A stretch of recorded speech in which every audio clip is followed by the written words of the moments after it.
Good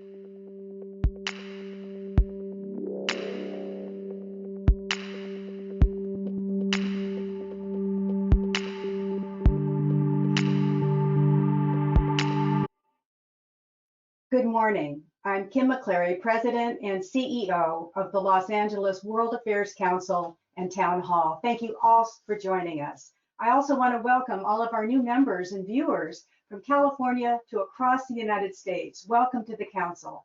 And thank you all for your ongoing support by becoming members, renewing your memberships and your contributions. It's making such a big difference, and the staff and I are so appreciative of your support. These live streams will continue to be a mainstream of our programming going forward. I know many of you are missing our popular in-person programs. We will be back as soon as we can do so safely.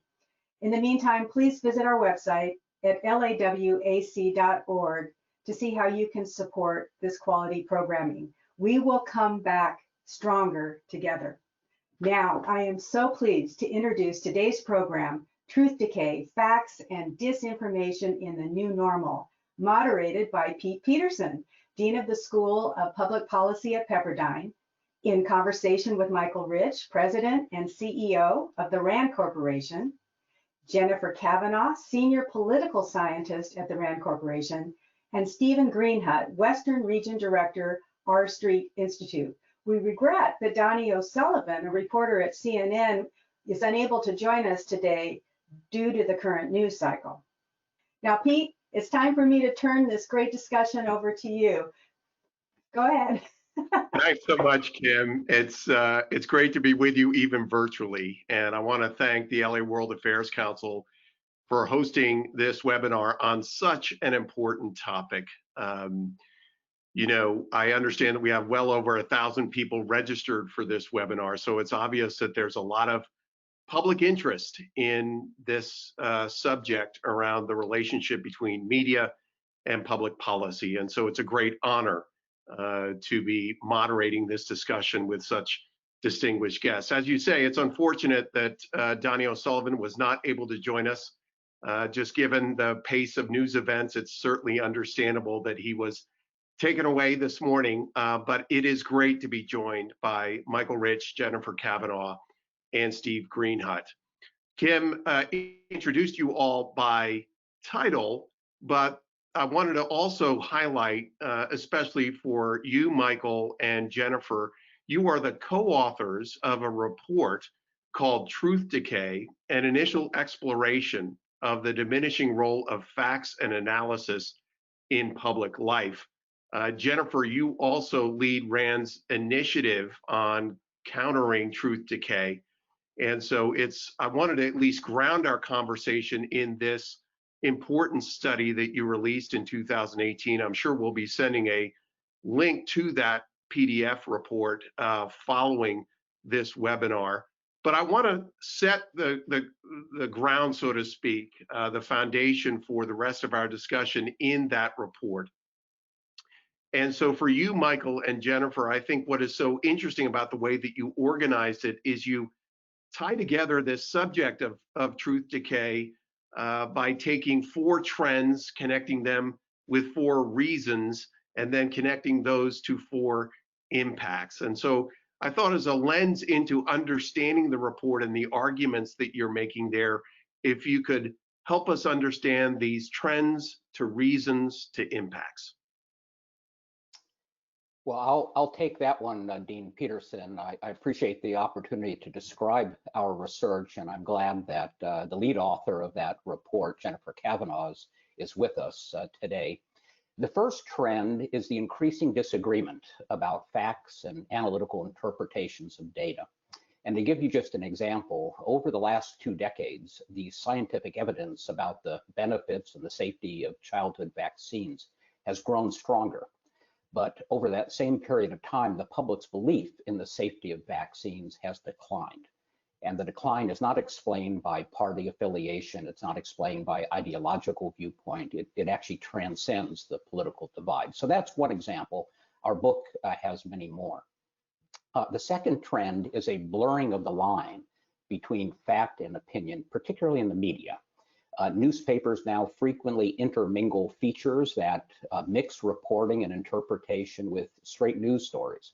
Many reporters today also blog, they tweet, opine on TV and online.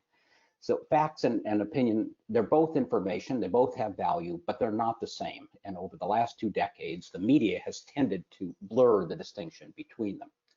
The third trend is the vast increase in the quantity of opinion relative to fact, and therefore we think the influence of opinion relative to fact. I like to say that when I was growing up, there was an hour of news, on national news on television every day. When news channels began broadcasting 24 hours a day, there certainly wasn't a 24-fold increase in the number of facts that were being gathered and reported. Most of that extra time was filled and has been filled by opinions that have been repeated over and over. The fourth trend is the loss of trust in institutions, public trust in institutions, and particularly institutions that have traditionally been authoritative sources of factual information, especially the government and the media. To just give you an example, the percentage of people who express either a great deal of confidence or quite a lot of confidence in the Congress dropped to an all-time low of 9% in 2016. It's rebounded. Last year, I think the same poll showed it at 11%. Now, trust in newspapers, not quite so low, but it's fallen as well. So the book has lots of other data on these trends. But what we found in the aggregate is that the 4 trends reinforce each other. And as a result, people are increasingly unable to determine what's a fact and what's not. And some people don't even know where to turn to find reliable factual information when they need it. So what's causing truth decay? The first cause is human nature. We're all hardwired with cognitive biases in the way that we process information. And anything that makes inconvenient facts easier for people to miss or easier for people to ignore is problematic, and cognitive biases do that. The book has a discussion of the various kinds of cognitive biases that play into truth decay. The second cause is the enormous transformation of the information landscape that everybody's so familiar with. The advent of the internet, the introduction of social media channels, a dramatic change in the economics of journalism. You know, on the one hand, the changes have opened up vast quantities of new information to billions and billions of people, but they've also made it much easier to spread the wrong kinds of information, much easier for each of us to reinforce our cognitive biases by tailoring our information sources narrowly. The third cause is the inability of the American education system so far to keep up with these changes. The nation, frankly, has fallen behind in teaching the skills that citizens need to distinguish good information from bad. Too many Americans can't separate facts from falsehoods or critically evaluate different sources of information or distinguish between sound statistics and statistics that are designed to mislead.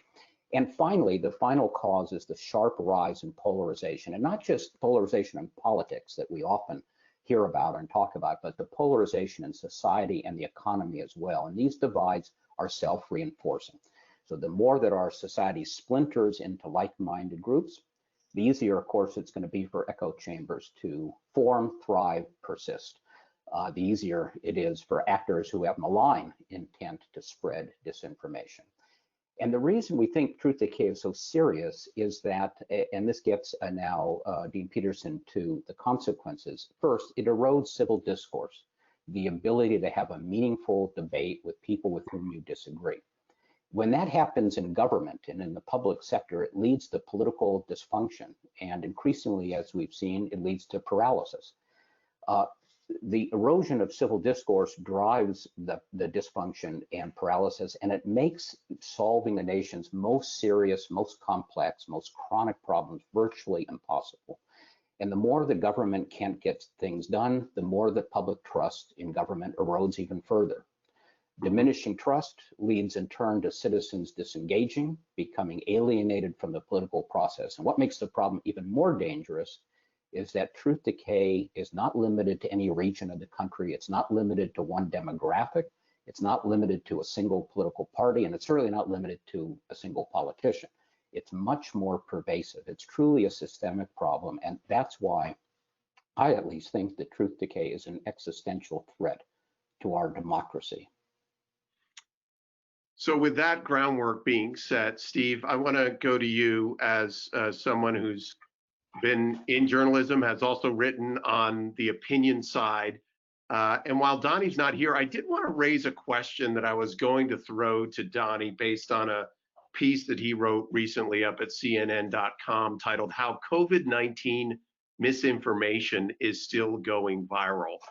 And I wanted to quote from that and just get your feedback to connect this problem of truth decay that Michael and Jennifer have done such great research on, and look at it now through the lens of the pandemic, or as we say in the title of this discussion, the new normal. Donnie wrote this, quote, "The many unknowns about COVID-19 because of its novel nature and the speed and scale at which it has spread, along with an anxious public understandably looking for answers, have created the perfect conditions for conspiracy theories to thrive."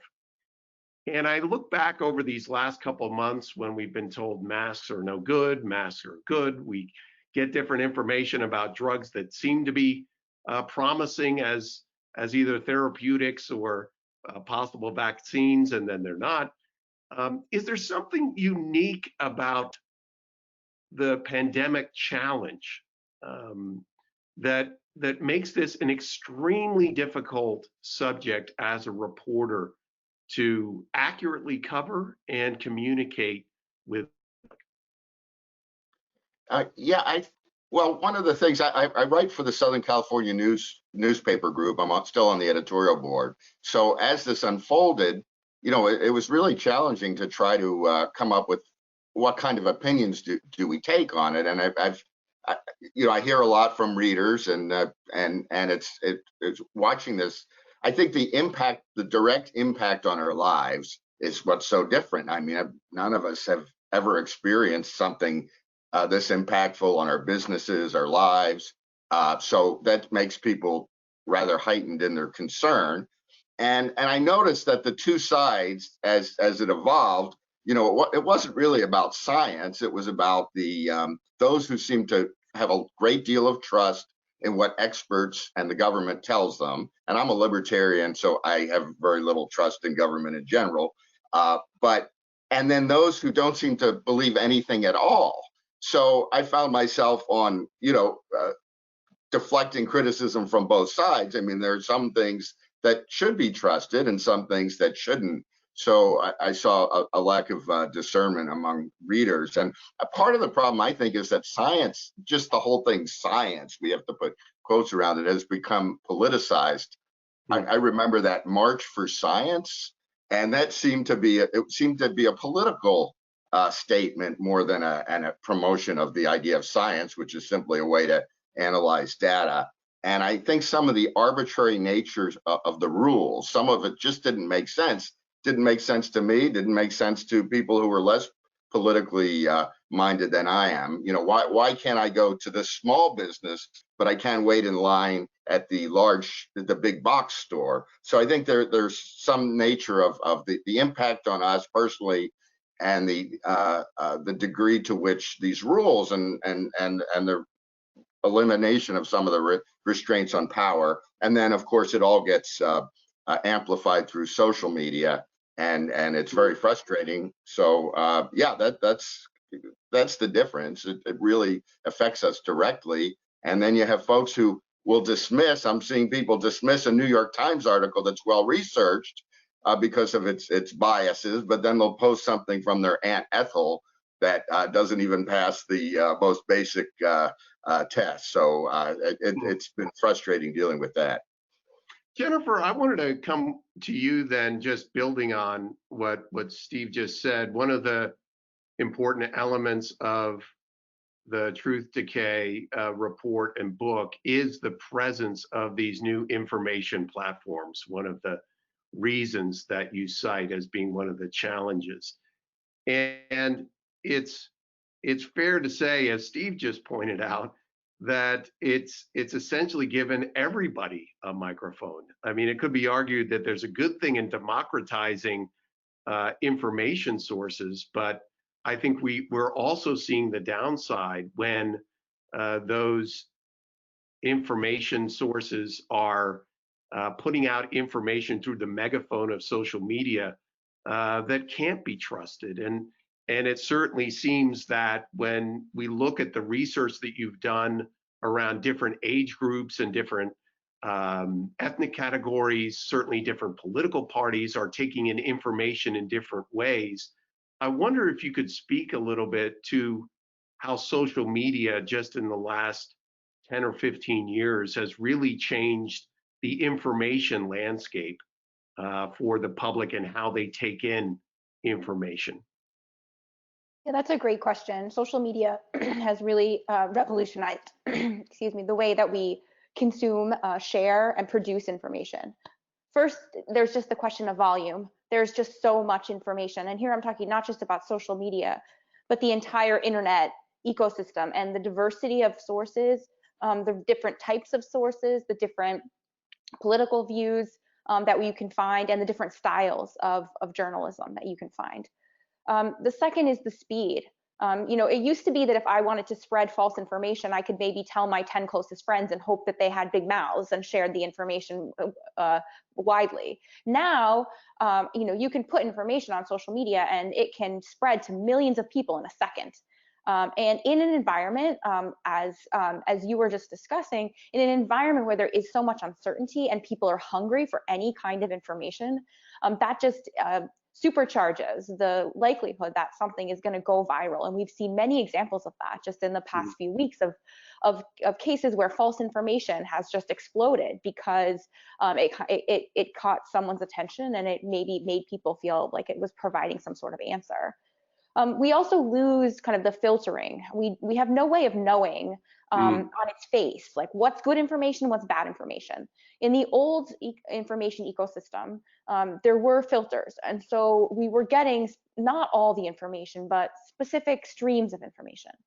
Now that has its downsides too. It means that someone else is making decisions about what kinds of information we get. We don't get all the information. We only get some portions of it, and someone else is deciding. We don't get to choose. It also means that only some voices are really heard. The current information ecosystem, not only is access democratized, but my ability to be a voice, to have a voice, and to see people who are like me also is much more significant. We did a survey last year that showed that we asked people, do you think the news is more reliable, less reliable, or the same? And we found that most people said less reliable or the same. But there was a small group of about 15 to 20% of people who said it was more reliable. And when we looked at the characteristics of those people, we found that they were disproportionately women and minorities. And one explanation for that is that that's because they see themselves represented in this new information ecosystem. So social media and the internet, it provides us with some really positive things and also some really negative things.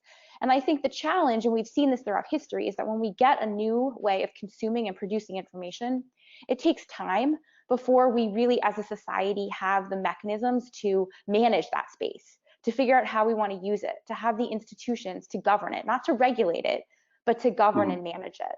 And I think right now we're in this messy period where we have all the benefits and all the costs, and we don't have those mechanisms yet. I wanted to come back to you, Steve. One of the points raised in Truth Decay is the issue around education. Michael pointed to that earlier around civics education, critical thinking.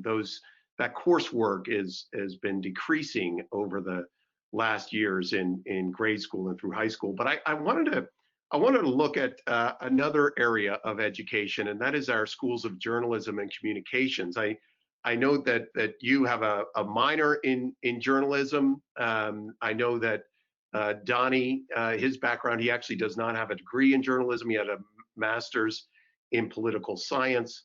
But I wanted to get your thoughts on, in this new normal, what kind of things would you advise somebody coming up in the world who wanted to be in your shoes or wanted to be in Donnie's shoes and be a journalist? Would you advise them to go to journalism school? And secondly, what kinds of courses in journalism and communications programs should we be teaching or advising in order to prepare that next generation of journalists going out into what Jennifer just called this new media landscape? Yeah, it's an interesting question. The world is so different than when I got out. I graduated in '82, and I remember I got into the newspaper business, into the journalism business, because I was so frustrated at the bias as being a conservative libertarian. So I thought I'm going to get into the newspaper business. And one of the things that people are so frustrated, what I don't understand, is this frustration at media bias. When to me, this is a fabulous world now. Back in the, I mean, there are lots of problems. I agree. I read the report and agree totally with those problems, but we forget the other problems. So back when I was started, there was one daily newspaper. Talk radio was in its infancy, and I'm directing this more to conservatives because they tend to be my readers. And now we could read the source materials. We could watch the legislative hearings. We have so much information, and there are so many choices. And you and I, we could start this afternoon. We could start a new website, and have it up by tomorrow morning. So the cost of entry is so low. So now we have the opposite problem. So we have this immense amount of information and inability of people to sort through it and know what's true and what's just BS. And I think that gets to your question about the journalism school. I just threw some. I didn't. I was a political science major, so I just got some journalism courses, but learned mostly on the on the run. So it's different now, though. At the time, I felt like the newspaper was the main source of information. So now it's a whole different competitive game. But I do think teaching students some of just the basics, that to be more skeptical about information. I found that a lot of times newspapers would put their youngest reporters on the city hall beat, and you had sent a quote, Pete, about somebody who was kind of surprised at how government actually worked when he started reporting. And you could learn the mechanics, but I found reporters, and I've had reporters work for me, who they know how the mechanics work, but they don't really get past the surface. So teaching just a lot of the basics, getting past the surface, knowing how to vet a source. A lot of young reporters I've dealt with, they're reluctant to even call people and develop sources. They're just so used to texting and emailing. So I think what you teach journalists is the same. You teach them how to be good journalists, but we have to teach them how to subsist in this environment where you're being rewarded for being more partisan. I think things are being pushed in a more partisan and a more opinionated direction. Looking at the clock, and I want to be mindful, we're going to start questions here in a couple minutes, and I'm going to throw it back to Jessica. But I wanted to come back to Michael and Jennifer. One of the aspects of your book and report that is actually encouraging is that you situate the moment that we're in a historical context. And as much as this is called the new normal, and we think in many ways that social media and the other elements that we're talking about are so new that the conditions themselves are new, you point to 3 previous epochs in American history where we saw some similar conditions around what could be called truth decay.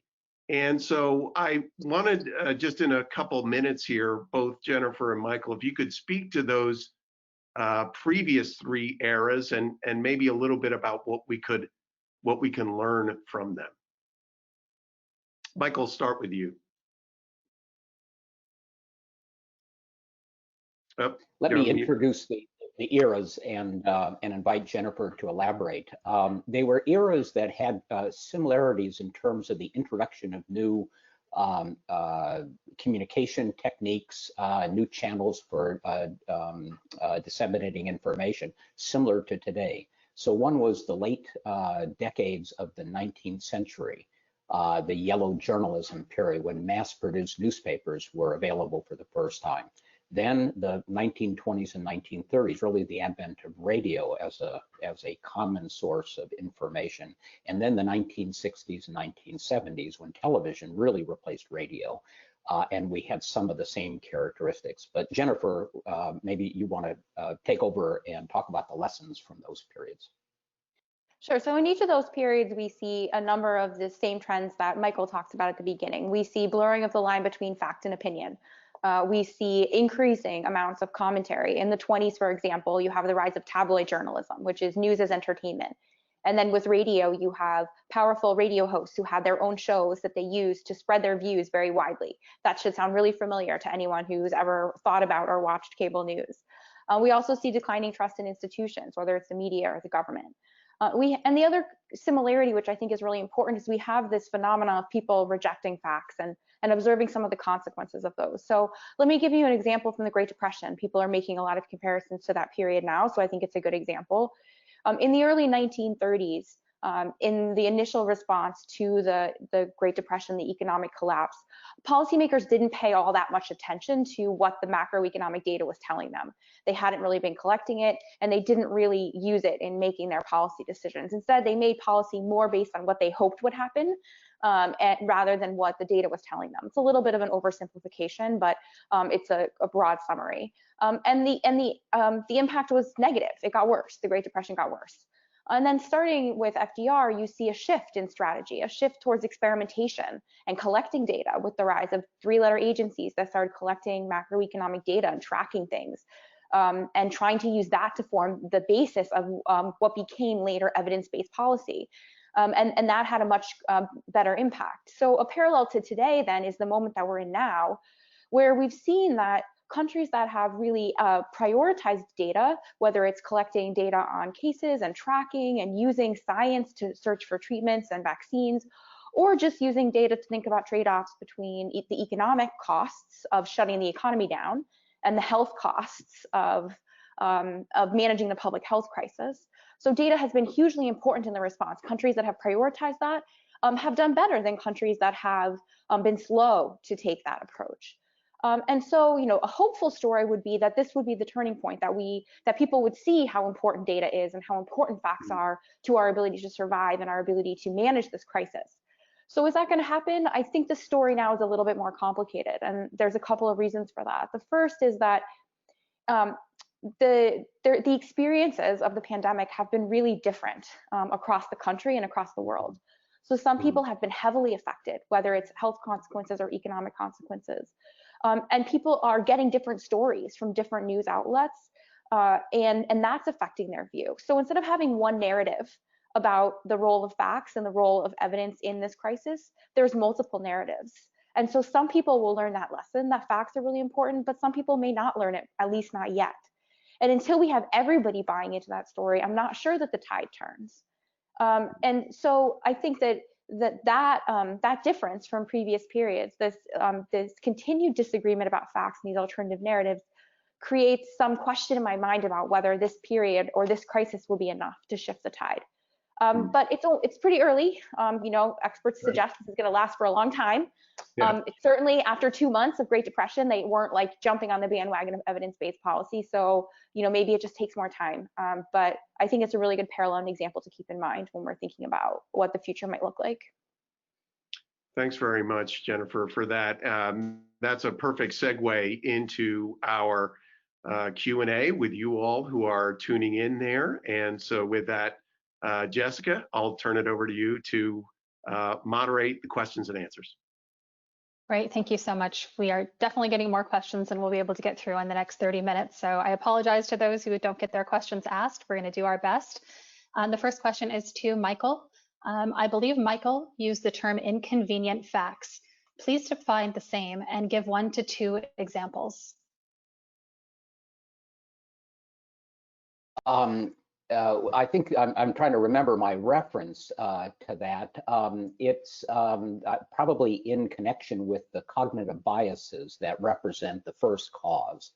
One cognitive bias, of course, is the tendency to seek out information that already confirms your personal experience or views that you already hold. Another is motivated reasoning that leads people to actually search for information that conforms to their personal experience or the experience of close friends. and the tendency to reject information that's inconsistent with personal experience. Where those tendencies are hardwired. It's not going to be possible to eliminate them, but we believe it could be possible to be trained to recognize that we all have them and make adjustments for them. So I think that it was in that context that I made a reference to facts that might be inconvenient because they don't conform to somebody's personal experience. Great, thank you. Jen, this question asks, to what extent can viewing foreign news channels, for example, BBC, RT, Xinhua, 24, etc., give one at least a partial cure to the truth decay? So maybe there's a question also about international issues with truth decay too, not just in the US. Well, I think that looking at many sources is definitely a way to counter some of the effects of media bias and to protect yourself from disinformation, because you can read something in one source, and if you can't find it confirmed in any other source, then you might place less weight on it or have less trust in that piece of information than a piece of information that you're able to confirm across sources. So I think that getting different perspectives, and I don't even have to really look internationally for that, just getting different perspectives and different types of sources within the United States can give you a more full understanding of any given issue. And then certainly looking at international coverage, then it's just that gives you kind of that much a different type of perspective on the issue. I think though, in any type of source, you need to think about the credibility of that source. So sources do vary in credibility. So I would not put BBC and RT in the same category of providing kind of the consistently accurate information. Those two sources have very different records in terms of spreading false information, whether intentionally or unintentionally. So you do want to think about the credibility of any given source, like looking at many low quality sources probably not going to help protect you from disinformation. But in the whole, looking at many sources is kind of the way to go if you're hoping to make sure that you don't fall prey to false information. Thank you so much. For Steve, do you think that the mainstream media, such as the New York Times, have helped cause their own decay based on their obvious bias reporting in the past? Well, as I had mentioned, I got into the newspaper business because I thought it was biased, and I wanted to, naively have my own, contribute in my own way. So sure, newspapers help. We were navel gazing when I worked at newspapers while all this competitive atmosphere came out there, and I don't think they've that they responded to the new competitive world. But I believe that you get balance not from one newspaper source, but you get balance through reading a variety of things. And actually, the new world is better than ever for conservatives, and I don't understand why they're so upset about media bias. I think there is certainly tons of media bias, but you have so many quality sources and a lot of low quality sources to choose from, and it's a wide open world. It's better than it's ever been. And I personally, thinking back on the other panelists talking about the history of newspapers, I mean, there was this kind of fake neutrality that took hold after Watergate, as I always understood it. And I remember I was on a TV show with a reporter who said that she only dealt in facts and I only dealt in opinion, and yet her facts always led to the same opinions, in my view. So we're done with that pretense. And I think it's pushed some of the mainstream media to be even more biased in some areas, but I also have seen some of the best stories I've ever seen and some of the fairest stories. And part of the problem, though, is I think some of the readers, and that's what this gets at. It's not necessarily the reporters, but the readers are so willing to dismiss things. Even if they're well-reported stories, they just look and say, well, that's the Washington Post or that's the New York Times. And I often say, if you're driving down the road and you're getting mad at all the bad drivers, maybe the problem, at least partially, is you. So anyway. Noted. Michael and Jennifer, can you comment on the Twitter and Trump debate this week, including an executive order yesterday? Michael, why don't we start with you?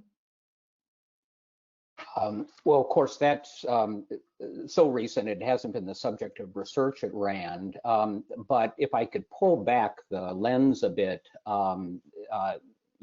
Jennifer is right that we haven't yet had a public debate and settled on a way to manage or oversee the new information channels. And I think what you're seeing now in various proposals and now the executive order yesterday is early attempts to find a way to balance the positive benefits of these new technologies with the drawbacks and the dangers. This particular executive order, I know, is going to immediately be challenged on constitutional grounds, and we'll see whether or not it turns out to be enforceable. But I think going back to something Stephen said, I thought his last answer encapsulated the two broad areas that society is going to have to respond in terms of turning back truth decay. One is improvements in the way that information is provided, not just media, not just journalists, but the way government provides information, the way the research community and broader academic sources present results. There's going to have to be changes in the way that those kinds of information are presented. It doesn't necessarily mean regulation, maybe self-regulation.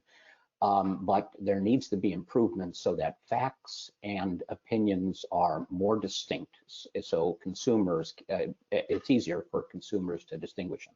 But then he talked about the consumer of information, himself or herself.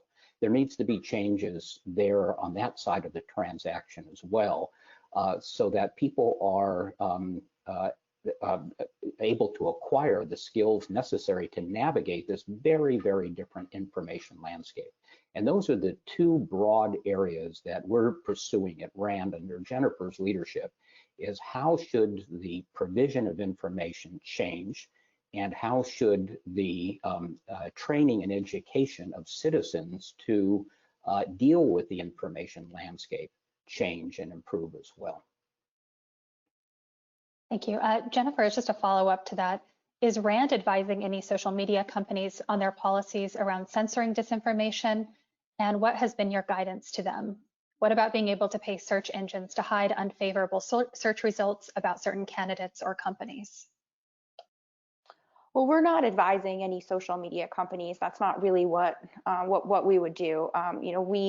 We are focused on trying to understand the dynamics of this challenge. And as Michael alluded to, this question of governance of social media is something that's not new. It's not something that just started this week. It's a question that we've been talking about, and that the broader community working on the topic of disinformation has been talking about for 4 or 5 years now.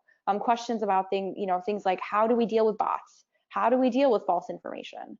What are the ways that we want to protect this space? I think that the COVID-19 crisis has raised attention and really heightened focus on this issue, because now disinformation can be really dangerous. If you get information about a treatment that's not actually a treatment, or you don't know what you need to do to protect yourself, there are real life and death consequences for people. And so I think now this is really kind of emphasized and focused attention on this question, which is why I think we're talking about it so much more. But it's important to recognize that this is a long-standing question. And just thinking about empowerment of users, it's up to users to decide what type of social media environment we want. It doesn't have to be the one we have now. We used to have MySpace and AOL chat, and now we have Twitter and Facebook. We can imagine a different space with that provides a kind of different boundaries and different kinds of cues about different types of information, that separates fact and opinion more. So I think that at RAND, what we're really interested in is thinking about those questions. How do we navigate these really challenging policy questions to make sure that we're harnessing the power of new technology and limiting the negative consequences? Thank you. To Stephen, what are your methods of discerning what news is fake or not? And are there tools available to help people root out primary sources in news? Yeah, when I write my columns and editorials and books and all the things I write, I mean, you check and you double check, and it's if you're posting something on Facebook, you see a story you want to post on your feed, I think the level of checking obviously is much lower than if I'm writing something in print, in which I will often read a variety of sources, make sure They seem like legitimate sources. Try to double check, make phone calls, but that's I think part of the problem is most people are disseminating information with they're sometimes not even reading the story before they retweet it. And I think that's where a lot of the problem is. It's not that hard to check things out. It's not like we didn't get bad information before in the old media world. And in fact, a lot of the information that came through the gatekeepers wasn't all that good either. And a lot of the vetted information, that's part of the reason for some of the cynicism. I mean, we all remember some of the forecasts about COVID-19 and the number of deaths. And that was just taken as they came from good and official sources and have turned out to be rubbish.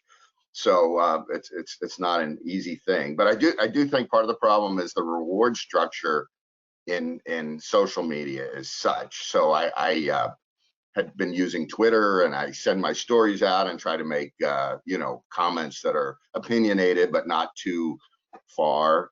And you get your responses, your few people, whatever. And then I did some really ridiculous snarky comment, and somebody retweeted it, and it was ding ding ding ding ding. It's like Pavlov's dog. We understand the reward structure. So I think that has to be dealt with at some level, and I never mean regulation. I just mean we have to think about how we deal with a reward structure that seems to reward you for things that are maybe not so nuanced. Thank you so much. Michael, what was the tipping point in our US history for the media to suddenly decide to take political sides or become more about editorializing rather than reporting? Well, I think Stephen just touched on it. There is a profit motive to being provocative, to attracting either readers or clicks now in the electronic age. And as some of the new forms, initially cable television, then the online sources, got edgier, more provocative, just like in the early days of radio and tabloid newspapers farther back, the traditional sources of news have dabbled in keeping up and maybe a little spicier headlines, a little bit more provocation in order to attract those clicks. Thank you so much. Jen, what do you make of this trend of major publications publishing huge and incendiary stories that get massive reach and then quietly issuing corrections later that rarely get the same reach? What consequences should there be for publications that do this over and over again? Well, I mean, I think this gets to the broader issue of the fact that, information spreads really quickly and it's really hard to correct it. And there's numerous examples of this, not just major publications, but just specific stories where the initial story goes viral and the correction doesn't. And the question is why? And part of this goes back to cognitive bias. I mean, we hear a story, we cling on to it, and we don't want to change our minds, even when presented with contradictory evidence. And that's a real challenge. Part of it has to do with the way that we're being corrected.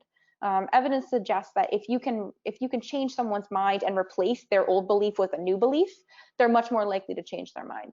And if you send a message from like a trusted messenger, again, much more likely to be effective than if it's coming from a source that's not considered trusted, that's outside of my circle. Like people trust their friends and family much more. I think that any publication needs to understand the responsibility it has, that when it publishes information and even journalists that have the best intentions can make mistakes. So can researchers, that have every intention of doing accurate work find an error. I think it's incumbent on the researcher or on the journalist to really make an effort to correct and to make sure that that correction gets circulated widely. They can't control though whether or not the consumers, can take that information and integrate it and kind of update their belief structure. So again, that there's part of this that's on individual responsibility to recognize that that the story changes, that sometimes journalists make mistakes, researchers make mistakes, and in the case of science, science evolves. So we need to be more open-minded to incorporating new information as we get it, and to understand that this is how information changes and evolves. And some of it's nefarious, and that's one issue. Some of it's not. Some of it's just the way the way information evolves and works. Thank you. And Jen, this one's for you as well. Are you worried about the role of 4chan and the seeding of conspiracy groups such as QAnon? So I do think that sites that that are heavily permeated by false information and conspiracy theories are problematic, not in and of themselves, but because of what they kind of feed into.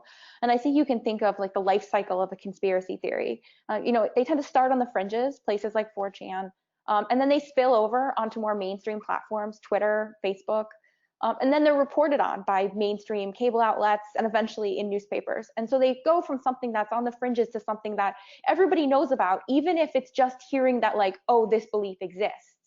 And so that then, you know, gives it a platform, raises it up. And so I think that these platforms are concerning because they have spillover, and because they're not contained.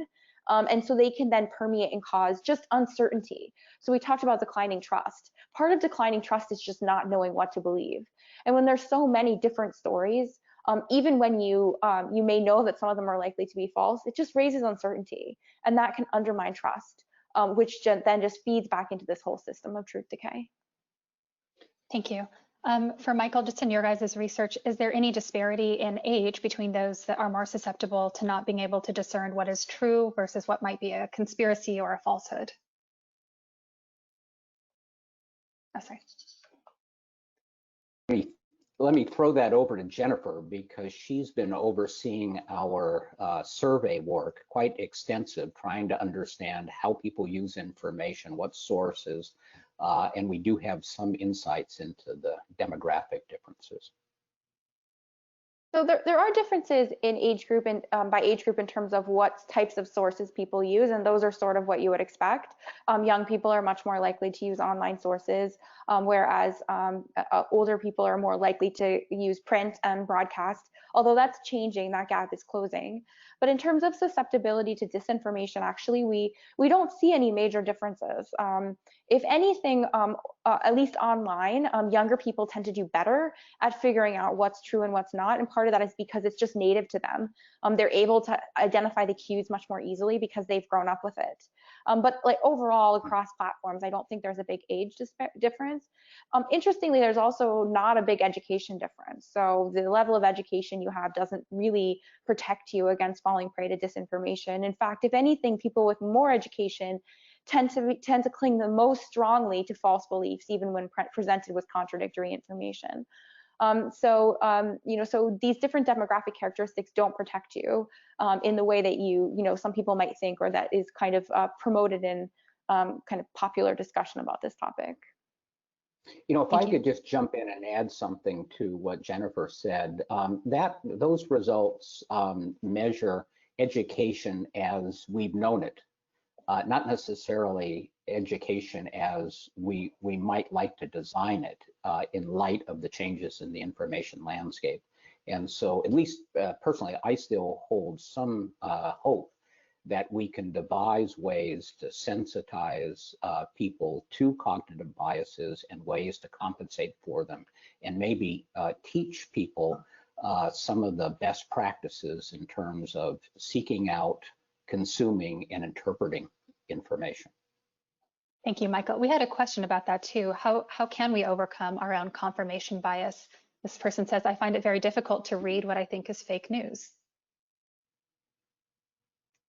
So what would be I don't think you can overcome it. You can reduce it. I think that's kind of the way to think about it. And I think that's just being aware that you are predisposed to seek out information that makes you be right. That's like you get a dopamine hit in your brain. It makes you feel good. And so that's what you're predisposed to do. I know that working on this project has made me much more sensitive to the fact that I tend to consume the same sources. So I have to challenge myself. And that means I have to read sources that disagree with me. And I know that I'm probably going to disagree with them. And they may not change my mind, but at least I've been exposed to those ideas. And so it broadens my view of that issue. I know that view exists, and I can take that into account when I'm making decisions or thinking about that issue generally. And so I think that that's the key. It's just being aware that you're gonna seek out that information that confirms your belief. So you have to intentionally choose to seek out the alternate or the opposite side. Thank you. For Stephen, this guest says, we are drowning in opinions. How can we direct this interest more to knowledge and facts? And she did a follow-up also that, we seem to want to be titillated by our news. So how do you, as a writer, you want to get the information out, but you also have an economic model where you have to get people to click and come to your articles?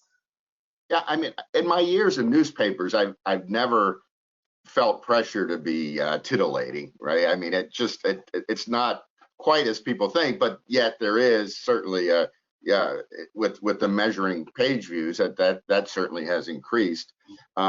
So I don't know. I just try to I've always been clear. I'm an opinion writer. Even when I was a news columnist, I was on the news pages and I was a columnist. I try to talk to both sides. I try not to deal in straw men. I do my best. I try to use data where possible, and also to write in an interesting style. So I've always felt freed that I don't have to, even though I've been an editor and have had reporters working for me, and when I started, worked for a couple of different online news services. In fact, we used to get one that I helped, that I was vice president of, used to get a hard time for admitting our biases up front, right? So we said that we're a free market oriented site, and we tried to do serious news coverage, and then people would hammer us. You see, you admit that I'm like, I thought that's better if you admit what your biases are, and then you, the reader, can discount it.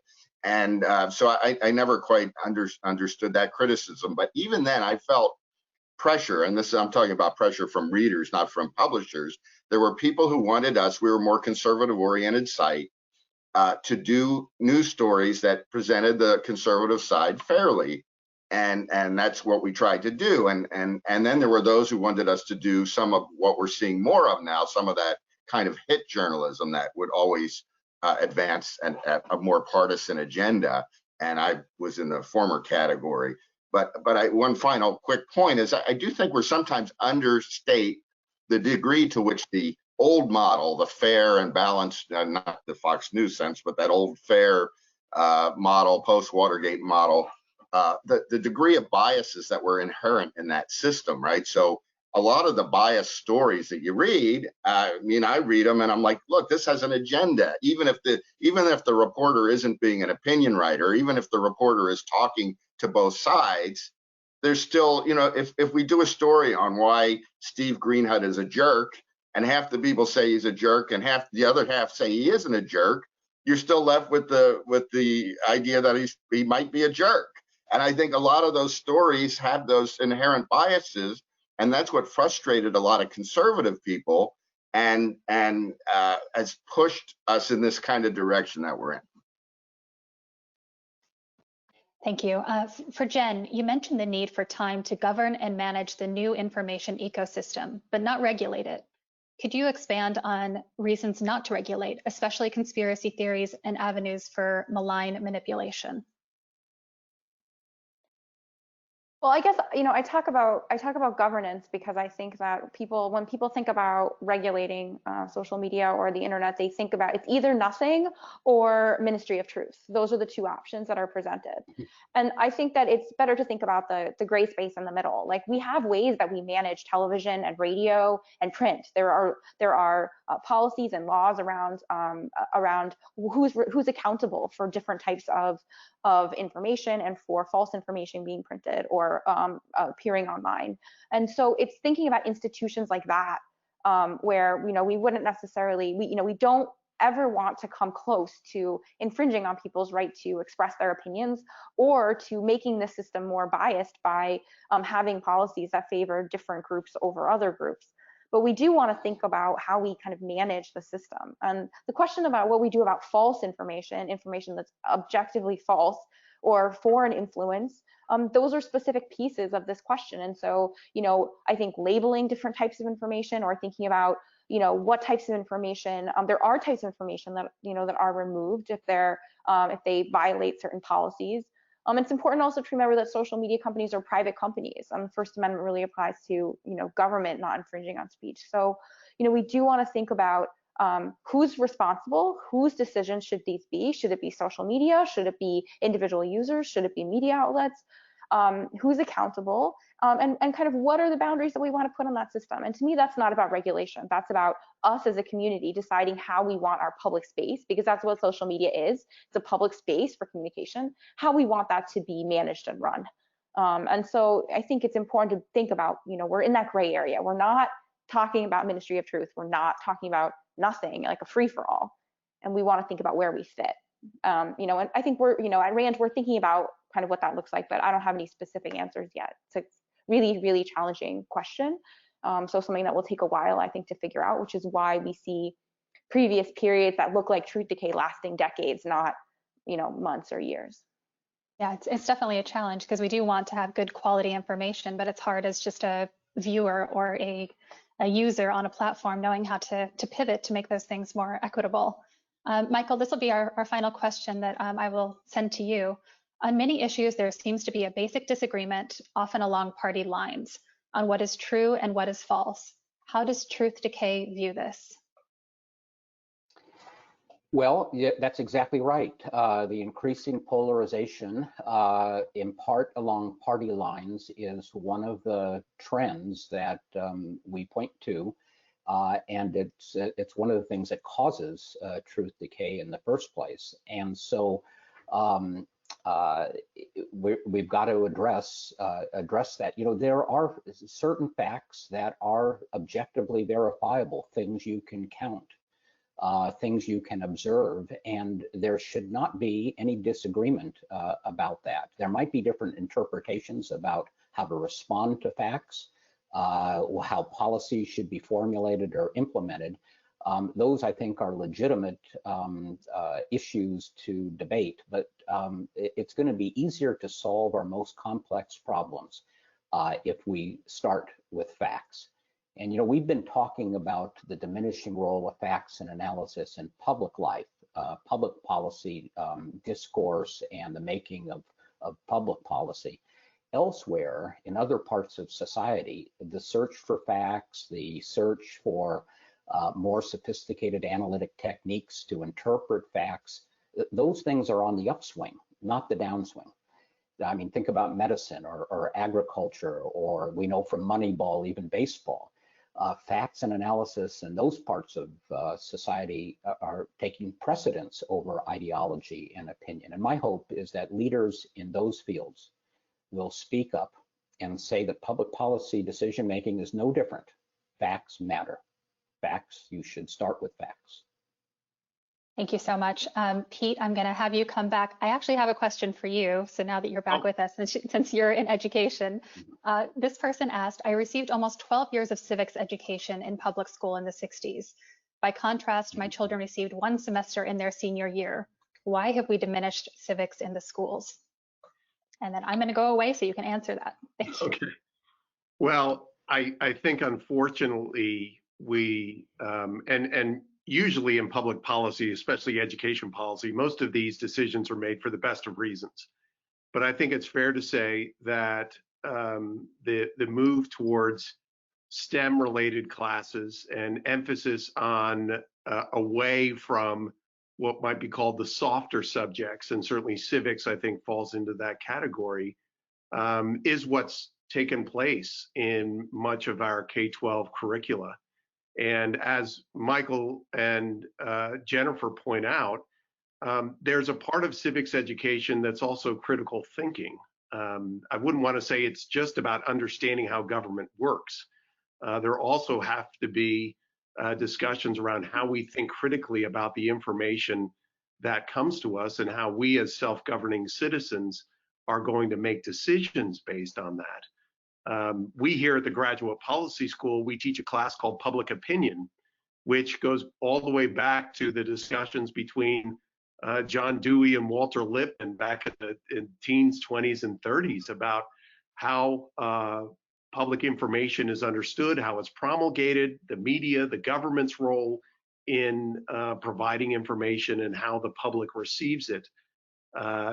So I think there really need to be an emphasis. I completely agree with Truth Decay as a report and this particular emphasis on civics education. I would only just add that civics education needs to be broadened to understand this role of public opinion over the years in shaping public policy, and also the critical thinking skills that are necessary as, again, self-governing citizens to make informed decisions.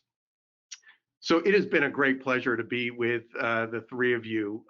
Thank you so much for your time. I just wanted to close with a final thought from each of you before I throw it back to Kim to conclude this session. I've heard little glimmers of positives here that we can take away from what is, frankly, a very difficult set of factors. As you point out, Jennifer, some of the implications of truth decay today may have life and death implications. But I'm wondering, and I'll start, Steve, with you, just one positive note, something that you see as a positive in responding to this era that you see in your world. You know, freedom's great, and even though it has a lot of downsides, I mean, we see a lot of nonsense. It's a more open media than ever before. The barriers are low for entry, which is maybe part of the problem, but people don't have to go through gatekeepers anymore. It's got a lot of downsides, but I think the upside's way more than the downside. Jennifer, we'll come to you. Something that is making you at least moderately optimistic about the future. Well, I think that this crisis has really renewed interest in the topic of truth decay and in the issues of disinformation and distrust. And there's a lot of attention focused on it. And so that gives me hope, because in order to turn the tide, in order to overcome this challenge and to kind of harness the good things that Stephen's mentioning, it has to come from the bottom up. A piece of it is top down, but a lot of it is bottom up. And I think it's triggering a lot of important conversations. And I'm hopeful that over time, those things will have kind of the turning tide effect that we talked about earlier. Michael, we'll come to you, and before we do, I'll just share that as I had stepped away at the Q&A, I note that we are now following each other on Twitter. So I used my time away from the screen productively as I looked at my own Twitter feed. So what is making you optimistic? Well, two things really. One is what I mentioned before, which is the trends in other parts of society, in private life, in other professions that now focus more and more on facts and analysis. That's a paradox, given what we're seeing in the public sector and in public discourse, but there's some optimism based on the trends in other parts of society. The other is the reaction to the report that Jennifer alluded to, but that's drawn a lot of attention across the aisle. There hasn't been a partisan response, as there shouldn't be, because this challenge is a systemic one, not a challenge with one part of the political spectrum. So we've seen donors step forward, we've seen policymakers step forward, and that's been encouraging, but we have a long way to go.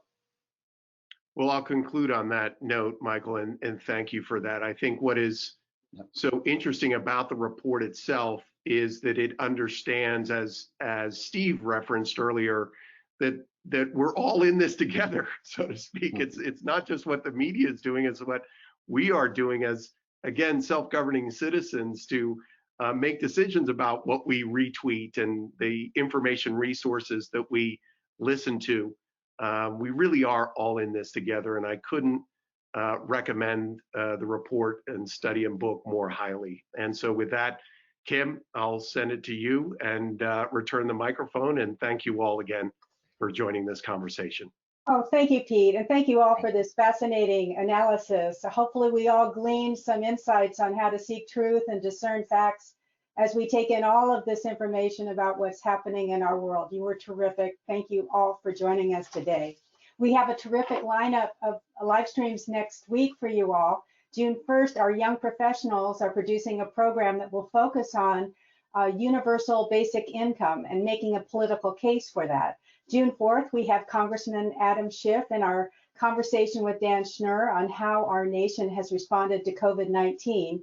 And June 9th, we have the Ambassador to Germany, Dr. Emily Haber, in conversation with Ambassador John Emerson, Chairman of the American Council on Germany. You can see a full listing of all of our programs on your control panel. There's a dark gray shade that says handouts. So just click on that and see all of our upcoming programs. And please check out our website at lawac.org to register for programs and to see how you can support us so that we can continue to provide you with quality programming like today. Please, everybody, stay safe, stay informed, and we hope to see you soon. Thanks, everybody. Take care.